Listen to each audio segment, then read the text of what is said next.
एक गांव में शारदा और अनामिका सास बहू रहती थी। शारदा अपनी बहू का बहुत अच्छे से ख्याल रखती थी।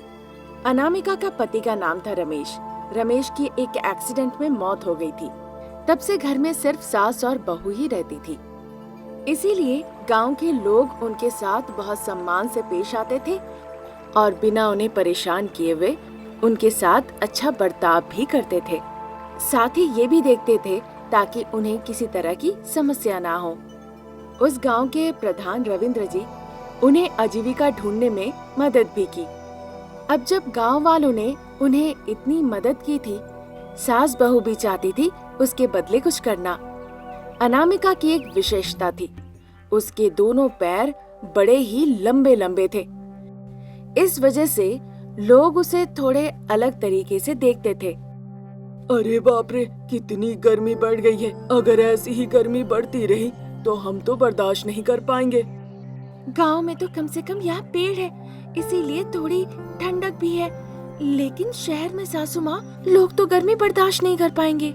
और क्या, उस बेवकूफ शहर में तो पानी भी खरीद के पीना पड़ता है। छी छी, ऐसी जिंदगी है। सिर्फ इतना ही नहीं, पानी, शिक्षा, भोजन, रिश्ते भी पैसों से ही खरीदना पड़ता है। मैंने सुना है, जब पंचायत जी ऐसा कह रहे थे। बाप रे, ऐसी क्या गलती हो गई कि लोग वहाँ ऐसा करते हैं। वो ठीक है, आप बताइए आज मैं क्या पकाऊं? वो सरोजा आज अपना घर बुलाई है और बोली है वो मछली बनाएगी। मैं थोड़ा खाऊंगी और तुम्हारे लिए ले आऊंगी, ठीक है ना? ठीक है सासू माँ, आप जल्दी जाइए। रात को मुझे रानी के घर जाना है। रानी ने भी कहा है कि वो आज बैगन भरा हुआ बनाने वाली है। आहा, कितने दिन हो गए स्वादिष्ट बैगन खाए। तेल में तलने वाले बैगन की खुशबू से ही मुंह में पानी आ जाता है। स्वर्ग है, स्वर्ग। अच्छा ठीक है, जल्दी जाके आइए। सरोजा जिसने शारदा को बुलाया था वो उसके घर जाती है। शारदा जब गई तो वो देखती है सरोजा रो रही है। क्या हुआ दीदी, तुम रो क्यों रही हो? अब क्या कहूँ, गर्मी आ गई है। कुएं का सारा पानी सूख गया है, खेती बाड़ी भी नहीं चल रहा। अब भूखे रहना होगा। आंसू पोंछने वाला भी कोई नहीं और ये बारिश भी बहुत अभिमानी है। बुरा मत मानो, 3 महीने की बात है। आपको 3 महीना लग रहा है, पर इन 3 महीने में कितने लोगों की जान जाएगी, कितने लोगों की मांग से सिंदूर उड़ जाएगी। सोचने में भी डर लग रहा है। ईश्वर से मैं बस प्रार्थना कर रही हूँ कि मेरे पति कुछ कर ना बैठे। पागल जैसी बातें मत करो। आज शाम को मैं सरपंच जी से बात करूंगी, उन्हें कहूंगी इस गांव के लिए कुछ करने। फिर शारदा वहाँ से मछली की सब्जी लेकर घर चली जाती है। सास बहू मछली करी खाने के बाद मुखिया जी के घर जाती है। प्रधान जी, यहाँ लोग पानी के एक एक बूंद पीने के लिए मर रहे हैं और आप चुप बैठे हैं। हाँ प्रधान जी, कुछ कीजिए, हमारे गांव में पानी की समस्या दूर कीजिए। कुएं में पानी सूख गया, लोगों का खेती बाड़ी नहीं हो रही है, किसान अपनी जान दे दे रहे हैं। आप कुछ कीजिए। मैं क्या कर सकता हूँ बताओ? सभी अमीर राजा बड़े बड़े बंगलों में रहते हैं, जो कि हमारे गांव से 20 किलोमीटर दूर है, जहाँ उन्होंने बड़े बड़े स्विमिंग पूल बना रखा है तैरने के लिए। उससे सरकार को कोई दिक्कत नहीं, क्योंकि उन्होंने ढेर सारा कुआं खोद रखा है। हमारा कुआं सूख रहा है। पता नहीं किसानों ने ऐसा क्या पाप किया कि ईश्वर उन्हें सजा दे रही है। ईश्वर को भी किसानों पे दया नहीं आती। मतलब हम कुछ भी नहीं कर सकते हैं? मैं वहाँ कई बार गया उनसे बात करने के लिए। वहाँ पे राजू नाम का एक धनी आदमी है, वो जो कहे मानो वो वेद है। उन्होंने कहा वहाँ पे वो स्विमिंग पूल रेस कराने जा रहे हैं। ऐसा करा के वो अच्छा पैसा कमाएंगे उससे। मैं कुछ नहीं कर पाया, फिर कुछ भी नहीं कर पाया। ये तो साफ हो गया कि हमारे गांव के इस समस्या का कोई समाधान नहीं। तो क्या लोग ऐसे ही जूझते रहेंगे? क्या इसका कोई रास्ता नहीं? यही तो मैं कह रहा हूँ। है, एक रास्ता तो है जिससे गांव को बचा सकते हैं। हमें उस स्विमिंग रेस को कैसे भी तरह रोकना होगा। उनके कुएं के पानी को रोकने से हमारे कुएं में पानी वापस आएंगे और इस तरह से गांव की पानी की समस्या समाधान होगी। हाँ, तुमने तो सही कहा, पर उस स्विमिंग प्रतियोगिता को कैसे रोकोगी? वो उससे पैसे कमाते हैं, कैसे रोक सकती हो तुम उसे? मैं कह रही हूँ ना, वो प्रतियोगिता जरूर रोकेंगे। पर कैसे होगा ये सब बेटा? अगर मैं प्रतियोगिता में भाग लेती हूँ तो कौन जीतेगा? मैं। तो अगर मैं इस रेस में जीत जाती हूँ, क्योंकि मेरे लंबे लंबे पैर हैं, तो जीतना मेरे लिए ज्यादा मुश्किल भी नहीं होगा। और अगर मैं ही जीत जाती हूँ तो उनके सारे पैसे हमारे होंगे। फिर देखिए मैं उनके साथ क्या करती हूँ। आइए मेरे साथ। आहा, ये तो अच्छी सोच है। अनामिका अपने लंबे पैरों के साथ स्विमिंग प्रतियोगिता में हिस्सा लेती है। जीत के सारे पैसे उसी के पास आ जाते हैं। राजू जो ये प्रतियोगिता करा रहे थे, उसे अनामिका पर बड़ा गुस्सा आता है। देखो, देखने के लिए तुम झोपड़ियों में पल रही हो। हम जैसे अमीर लोगों के साथ प्रतियोगिता करना भी बहुत बड़ी बात है। अपने लंबे पैरों की वजह से तुम सभी प्रतियोगिता जीत रही हो। अब तुम किसी भी प्रतियोगिता में भाग नहीं ले सकती हो। आप कुछ भी कह लीजिए, पर मैं तो प्रतियोगिता में भाग लेकर रहूंगी। ऐसा नहीं हो पाएगा। प्रतियोगिता में तुम हिस्सा ना लो, उसके लिए मुझे क्या करना होगा? बताओ, तुम्हें कितने पैसे चाहिए? मुझे पैसों की जरूरत नहीं है। अगर आप यहाँ प्रतियोगिता नहीं कराते वही काफी है। ऐसा करके हमारे ऊपर बहुत बड़ा उपकार करेंगे। आप यहाँ ढेर सारे कुएं खोद के पानी ले रहे हैं, इसीलिए हमारे गांव में पानी नहीं पहुँच रहा है और हमारे सारे कुएं सूख रहे हैं। अच्छा, तो ये समस्या है। मैं तुम्हारे इस समस्या के लिए सहायता करूँगा। अगर तुम मदद नहीं करोगे तो मर जाओगे, याद रखना। तुम्हारी पत्नी और बच्चे को फंसा के मारने जा रहे हैं। जिस क्षण शारदा ने बताया कि वो उसके परिवार को फंसाने जा रही है, तो राजू इस बात से डर जाता है। फिर जाके वो उस जगह को खाली कर दिया। अनामिका ने प्रतियोगिता के माध्यम से जो पैसे कमाए थे, उससे वो गांव में पानी की टंकी की व्यवस्था करती है। तब से उस गांव में पानी की सभी समस्या खत्म हो जाती है। सास बहू मिलके ऐसा बंदोबस्त करती है ताकि कभी भी कोई समस्या ना आए। इस तरह अपने गांव के लिए एक छोटी सी सेवा करके सास बहू बहुत खुश होती है। एक गांव में रमेश और अनामिका एक दंपति रहते थे।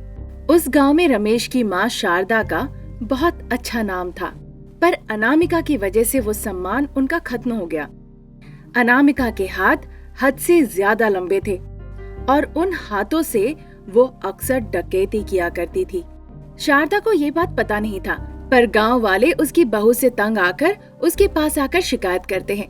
तभी शारदा एक दिन इस विषय में कहती है, क्या रंगा, क्या राजेंद्र, तुम लोग आए हो? कोई काम है क्या, या फिर कोई गलती हो गई? बहुत बड़ी गलती है। हम धैर्य के साथ इंतजार कर रहे थे ताकि आपकी भावनाओं को ठेस ना पहुंचे, लेकिन हमारी मुश्किल बढ़ती ही जा रही है, इसीलिए हम आपके पास आए हैं। माँ, आप ही को हमें बचाना होगा। क्या हो गया रंगा? कम से कम राजेंद्र तुम तो बताओ। हम अपने मुंह से नहीं बता सकते, लेकिन हम आपको दिखा सकते हैं, तब आपको विश्वास हो पाएगा। आज रात आपको हमारे घर आना होगा माँ, तब आपको पूरा मामला पता चलेगा। आपको जरूर आना होगा। ठीक है, रात के वक्त मैं वहाँ पहुँच जाऊंगी। शारदा से ऐसा कहकर रंगा और राजेंद्र वहाँ से चले जाते हैं। ठीक रात के 8 बजे रंगा और राजेंद्र के घर शारदा पहुँच जाती है। अब रंगा बताओ, क्या तुम दिखाना चाहते हो? क्या है वो? वहाँ देखिए माँ, आपको सब समझ में आ जाएगा।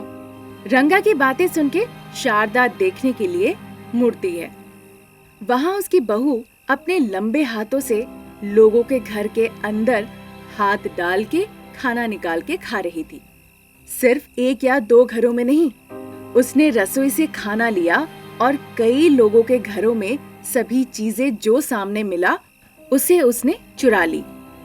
अपने मन मर्जी खाती है और सब कुछ खराब भी कर देती है। अनामिका का यह व्यवहार देख के शारदा काफी डर जाती है। रंगा और राजेंद्र भी शारदा को उसकी बहू की हरकतें दिखाने में काफी डर रहे थे।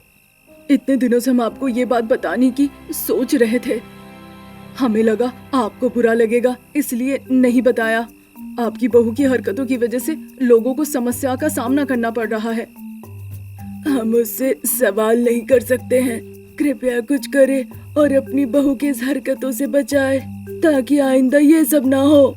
रंगा, राजेंद्र, इतने दिनों से मुझे पता नहीं था कि ये सब हो रहा है। बहू की ओर से मैं माफी मांगती हूँ आपसे। मुझे बस 1 दिन का समय दो, फिर तुम लोगों को कभी ये समस्या नहीं होगी।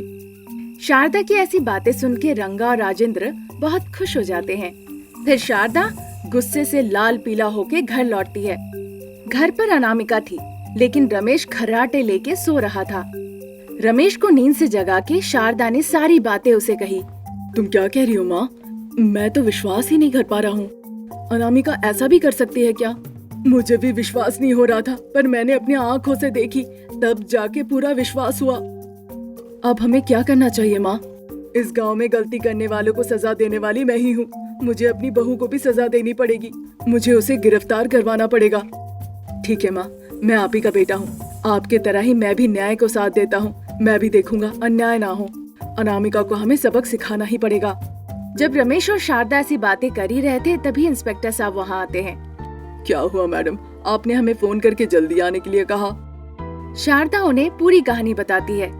जब वो बातें कर ही रहे थे, तभी अनामिका वहाँ पहुँचती है। उन सभी को देख के अनामिका बहुत चिंतित हो जाती है।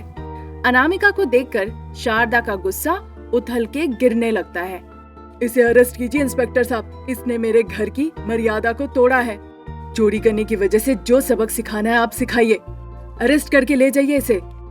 ठीक है मैडम। सासू माँ, मैं क्या कहना चाहती हूँ सुनिए। मैं बहुत हो गया, अब चुप करो। यहाँ कोई नहीं है तुम्हारी बात सुनने के लिए। तुमने जो गलती की है उसकी सजा तुम्हें भुगतनी पड़ेगी। शारदा इस तरह चिल्ला के कहती है। इंस्पेक्टर साहब अनामिका को अरेस्ट कर लेते हैं। अनामिका रोते रोते वहाँ से चली जाती है। पुलिस स्टेशन जाके अनामिका को एक कमरे में बंद कर दिया जाता है। वहाँ पे भी अनामिका अपने लंबे हाथों की मदद से पुलिस के ही लंच बॉक्स चुरा के खाने लगती है। अनामिका की इस हरकत को देख के पुलिस वाले भी डर जाते हैं।